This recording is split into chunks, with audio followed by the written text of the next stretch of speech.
Over 21 million people are victims of modern slavery across the world, with children representing a quarter of all victims of forced labour.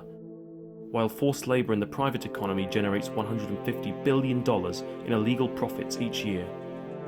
Writing in the Telegraph newspaper last year in her first article as Prime Minister, Theresa May said, "This is the great human rights issue of our time."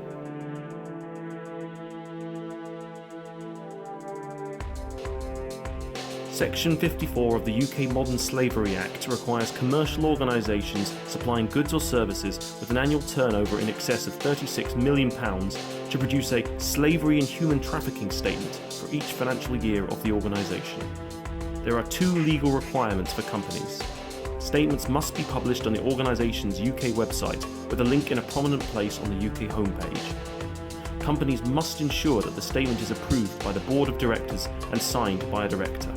In addition, the Modern Slavery Act suggests statements include information on organisational structure and business supply chains, slavery and human trafficking policies, due diligence processes, risk assessment and actions to address modern slavery risks, effectiveness in tackling modern slavery, and training about slavery and human trafficking.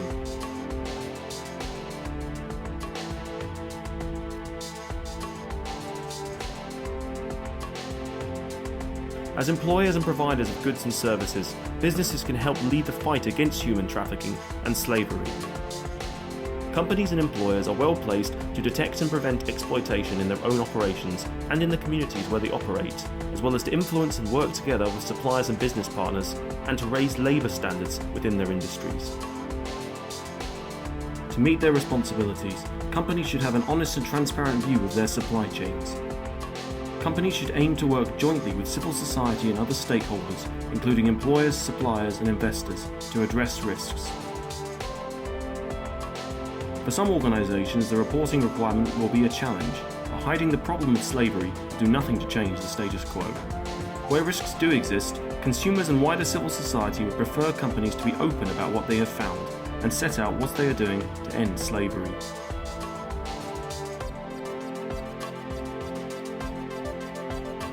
It's time that businesses stepped up to the mark and took action to tackle modern slavery.